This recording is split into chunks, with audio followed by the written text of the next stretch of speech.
नमस्कार दोस्तों, एक बार फिर आप सबका स्वागत है आपके अपने YouTube चैनल पर। उम्मीद करता हूं आप सभी जहां होंगे सुरक्षित होंगे, स्वस्थ होंगे।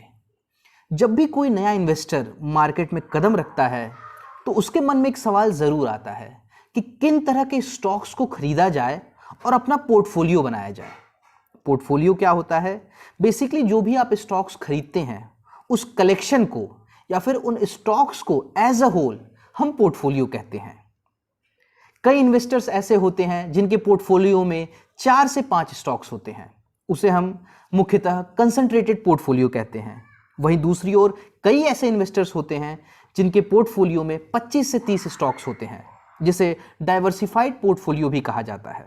स्टॉक मार्केट की दुनिया में ये एक नेवर एंडिंग डिबेट है कि कंसंट्रेटेड पोर्टफोलियो अच्छा है या डाइवर्सिफाइड पोर्टफोलियो अच्छा है।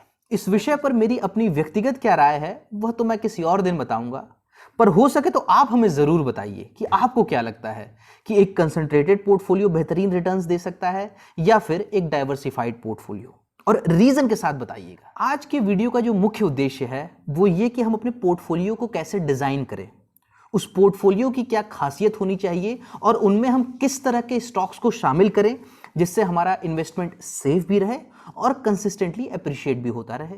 तो जो सबसे पहला और मोस्ट इंपॉर्टेंट फीचर आपके पोर्टफोलियो का होना चाहिए वो ये कि उनमें सिर्फ और सिर्फ फंडामेंटली स्ट्रांग कंपनीज के शेयर ही शामिल हों। अब फंडामेंटली स्ट्रांग कंपनी हम किसे कह सकते हैं? वैसे तो इसके कई पैरामीटर्स होते हैं जिसके आधार पर हम निर्धारित करते हैं कि यह कंपनी फंडामेंटली स्ट्रांग है या नहीं, परंतु यदि मैं साफ सरल सीधे शब्दों में कहूं तो एक फंडामेंटली स्ट्रांग कंपनी वो होती है जो कल भी प्रॉफिट जनरेट कर रही थी, आज भी प्रॉफिट जनरेट कर रही है और आने वाले समय में बदलते वक्त के साथ खुद को बदलेगी और आगे भी प्रॉफिट जनरेट करेगी। उस कंपनी का प्रोडक्ट और उस कंपनी की मैनेजमेंट दोनों दमदार होनी चाहिए। आपके पोर्टफोलियो का जो दूसरा फीचर होना चाहिए वो एक इंग्लिश फ्रेज पर आधारित है, don't keep all your eggs in one basket no matter how strong you feel the basket is. इसका अर्थ है कि आपके पोर्टफोलियो में एक ही जैसे कंपनी के स्टॉक्स नहीं होने चाहिए। नहीं समझे? चलिए उदाहरण से आपको समझाता हूं।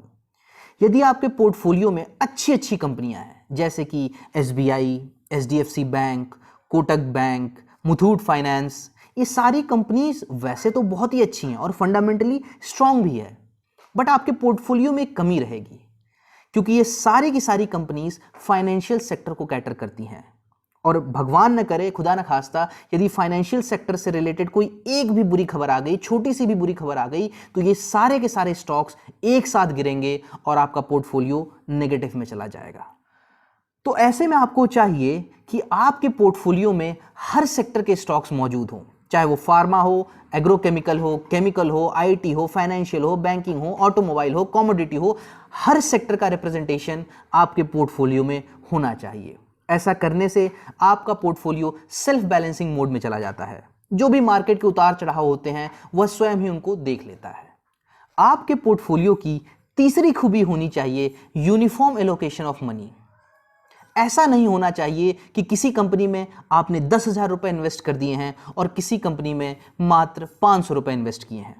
ऐसा करने से अनप्रेडिक्टेबिलिटी, रिस्क बढ़ जाता है। मान लीजिए जिस कंपनी में आपने 500 रुपए इन्वेस्ट किए हैं, यदि वो कंपनी 10% बढ़ भी गई तो आपको कितने का फायदा होगा? 50 रुपए का। वहीं दूसरी ओर जिस कंपनी में आपने 10,000 रुपए इन्वेस्ट किए हैं, यदि वो कंपनी 10% गिर गई तो आपको कितना नुकसान होगा? 1,000 रुपए का। तो हमारी कोशिश रहनी चाहिए कि हम अपने पैसों को यूनिफॉर्मली, समान रूप से विभिन्न स्टॉक्स में बांट सकें। ऐसा करने से येट अगेन हमारा जो पोर्टफोलियो है वह सेल्फ बैलेंसिंग मोड में चला जाएगा। जो चौथी खूबी आपके पोर्टफोलियो में होनी चाहिए वो ये कि you need to have stocks of cyclical companies in your portfolio. यदि हम कुछ एवरग्रीन सेक्टर्स को छोड़ दें तो कई सेक्टर मार्केट में ऐसे हैं जिनका दौर आता है 4 साल का, 5 साल का, 10 साल का। उस दौरान वह निफ्टी को मैसिवली आउट परफॉर्म करते हैं और उसके बाद वापस वो कंसोलिडेशन मोड में चले जाते हैं। तो हमें ध्यान रखना चाहिए कि जिन सेक्टर का दौर चल रहा है उन सेक्टर की कंपनीज जरूर हमारे पोर्टफोलियो में हो। उदाहरण के तौर पर यदि हम 2021 को ही ले लेते हैं तो 2021 में निफ्टी 50 ने 13% का अपसाइड रिटर्न दिया है। अच्छी बात है, बट वहीं दूसरी ओर यदि हम मेटल इंडेक्स की बात करें तो उसने 61%, 61% का अपसाइड रिटर्न दिया है। और इतनी मैसिव आउट परफॉर्मेंस के बाद भी आप ब्रोकरेज रिपोर्ट जाकर पढ़ लीजिए, उनका मानना है कि अभी तो पार्टी शुरू हुई है, अभी तो साइकिल शुरू हुआ है। और यही वो मेटल इंडेक्स है जिसने पिछले पूरे दशक में निफ्टी को अंडर परफॉर्म किया था। बिल्कुल इसी तरह यदि हम फार्मा सेक्टर की बात करें तो 2010 से लेकर 2014 तक फार्मा सेक्टर ने निफ्टी को आउट परफॉर्म किया, लेकिन वहीं 2014 से लेकर 2019 तक उसी फार्मा सेक्टर ने नेगेटिव रिटर्न्स दिए। तो हमारी कोशिश रहनी चाहिए कि जो सेक्टर अपने अपवर्ड ट्रेंड में चल रहे हैं, अप साइकिल में चल रहे हैं, हम उस सेक्टर की कंपनीज को अपने पोर्टफोलियो में ज्यादा से ज्यादा वेटेज दें। तो दोस्तों, हमने कोई स्पेसिफिक स्टॉक एज सच नहीं डिस्कस किया, परंतु मैं उम्मीद करता हूं कि इस पूरी वीडियो को देखने के बाद आपको एक आइडिया जरूर मिला होगा कि जब आप अपना पोर्टफोलियो बनाएं तो उनमें किस तरह के स्टॉक्स को शामिल करें। दोस्तों, जैसा कि रिचुअल रहा है कि इस वीडियो के अंत में मैं एक बार फिर आप सबसे विनम्र अनुरोध करूंगा, और आपको लगता है कि यदि हम एक सार्थक प्रयास कर रहे हैं तो प्लीज़ हमारे वीडियो को लाइक कीजिए, शेयर कीजिए और हमारे चैनल को सब्सक्राइब कीजिए।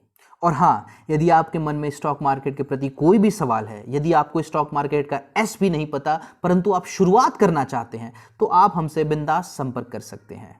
धन्यवाद।